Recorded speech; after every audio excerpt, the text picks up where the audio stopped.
చందాగా మారింది వైఎస్ జగన్ పరకామణి చోరీపై చేసిన కామెంట్స్. చోరీని చిన్న చోరీగా అభివర్ణించి మాజీ ముఖ్యమంత్రి ఇంట బయట విమర్శలు ఎదుర్కొంటున్నారట. తిరుమల శ్రీవారిని తక్కువ చేసి చూపిస్తూ భక్తుల మనోభావాలు దెబ్బతీస్తూ వైఎస్ జగన్ చేసిన వ్యాఖ్యలపై సొంత పార్టీలోనే వ్యతిరేకత వ్యక్తమవుతుందట. అసలే అధికారం కోల్పోయి వైసీపీ నేతలు జైలు పోయి పార్టీ ప్రజల్లో దివాలా తీస్తున్న క్రమంలో జగన్ వ్యాఖ్యలు పడుకున్న గాడిదను లేపి మరీ తన్నించుకున్నట్లుగా ఉందని ఇటు ఫ్యాన్ కార్యకర్తలు చర్చించుకుంటున్నారట.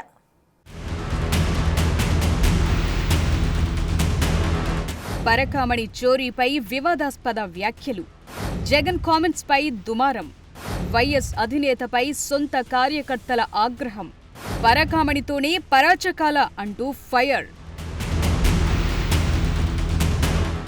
తిరుమల పరకామణి కేస్ కోర్టులో విచారణ జరుగుతోన్న నేపథ్యంలో వైఎస్ జగన్ చేసిన కామెంట్స్ వివాదాస్పదంగా మారాయి. పరకామణి చోరీ చాలా చిన్న చోరీ అంటూ మాట్లాడుతూ తీవ్ర దుమారాన్ని రేపుతోంది. దొంగ కేవలం $9 చేశారని, అందుకే అతని నుంచి 14 కోట్ల విలువైన ఆస్తులను టీటీడీకి రాయించామని చెప్పడంపై విమర్శలు వ్యక్తమవుతున్నాయి. ఆ రోజు హుండీ డబ్బులు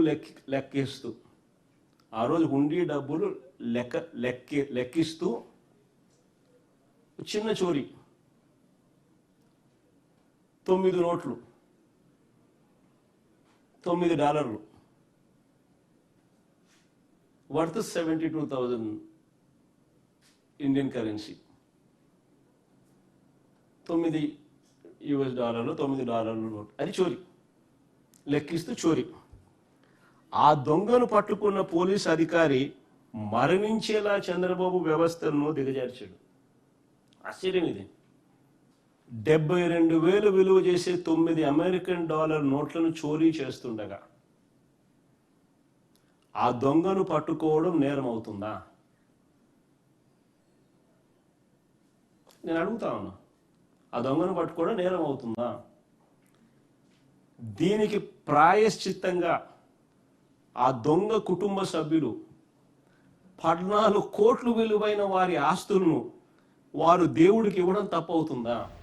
2023లో వైసీపీ హయాంలో పరకామణిలో చోరీ చేస్తూ జియ్యంగారి మఠం ఉద్యోగి రవికుమార్ పట్టుబడ్డాడు. ఆ తర్వాత లోక్ అదాలత్లో రాజీ కుదిర్చి ఆయన ఆస్తులను టీటీడీకి రాసిచ్చేలా చేశారు. మొత్తం 14 కోట్లను టీటీడీ రాయించుకుంది. ఈ చోరీ రాజీ అయిన విషయాలు బయటకు రావడంతో అప్పట్లో సంచలనంగా మారింది. ఆ తరువాత జరిగిన పరిణామాలతో హైకోర్టు సిఐడి ఎంక్వైరీ వేసింది. అనంతరం విచారణ చేసిన సిఐడి, ఏసీబీ హైకోర్టుకు నివేదిక సమర్పించాయి. విచారణ సందర్భంగా ఫిర్యాదుదారుడు రాజీ అయినప్పటి ఏవీఎస్ఓ సతీష్ కుమార్ తాడిపత్రి సమీపంలో రైలు పట్టాల వద్ద అనుమానాస్పద స్థితిలో మృతి చెందాడు. అయితే ఈ కేసుకు సంబంధించి వైసీపీ నేతలు భూమన కరుణాకర్ రెడ్డి, ఎస్వి సుబ్బారెడ్డి, మాజీ టీటీడీ ఈవో ధర్మారెడ్డిలతో పాటు మొత్తం 35 మందిని విచారించారు. అనంతరం 156 పేజీల నివేదికను సిఐడి అధికారులు హైకోర్టుకు సమర్పించారు. ఈ కేసుపై హైకోర్టు ఇంకా ఎలాంటి నిర్ణయం తీసుకోలేదు. కేసు విచారణను ఈ నెల 11కు వాయిదా వేసింది హైకోర్టు.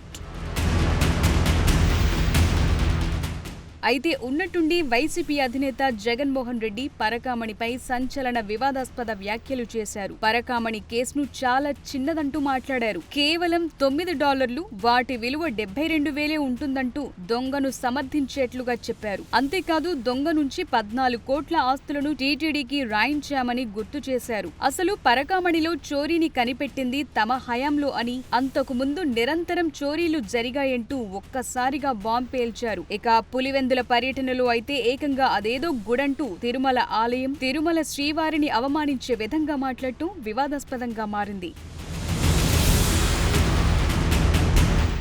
పరకామణి కేసులో వైఎస్ జగన్ తిరుమల శ్రీవారిని, భక్తులను అవమానించే విధంగా మాట్లాడుతూ ఇప్పుడు వైసీపీని డ్యామేజ్ చేసే విధంగా ఉన్నాయని ఆ పార్టీ కార్యకర్తలు అనుకుంటున్నారట. కేసు కోర్టులో ఉండగా ఇప్పుడు దీనిపై మాట్లాడాల్సిన అవసరం ఏముందని అధినేతనే ప్రశ్నిస్తున్నారట. కొందరు వైసీపీ నేతలు పరకామణి విషయంలో వైఎస్ జగన్ ను తప్పుదోవ పట్టించారని మండిపడుతున్నారట. పరకామణి కేసుపై వివాదాస్పద వ్యాఖ్యలు కూటమి పార్టీకి అస్త్రాలుగా మారాయని చర్చించుకుంటున్నారట.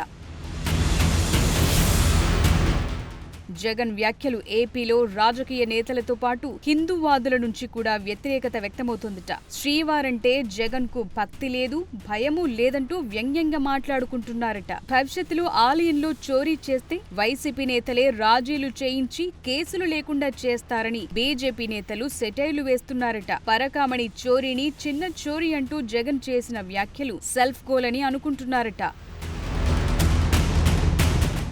మొత్తానికి పరకామణి ఇష్యూ వైసీపీని డ్యామేజ్ చేసే విధంగా ఉందని రాజకీయ విశ్లేషకులు అభిప్రాయపడుతున్నారు. కోర్టు కేసులో ఉండగా జగన్ ఈ అంశం గురించి అనవసరంగా మాట్లాడి పార్టీని మరింత అగాధంలో పడేశారనుకుంటున్నారట. మరి జగన్ వ్యాఖ్యలు వైసీపీకి ఇంకెంత నష్టాన్ని కలిగిస్తాయో, ఈ నష్టాన్ని అధినేత ఎలా పూడ్చుకుంటాడో వేచి చూడాలి.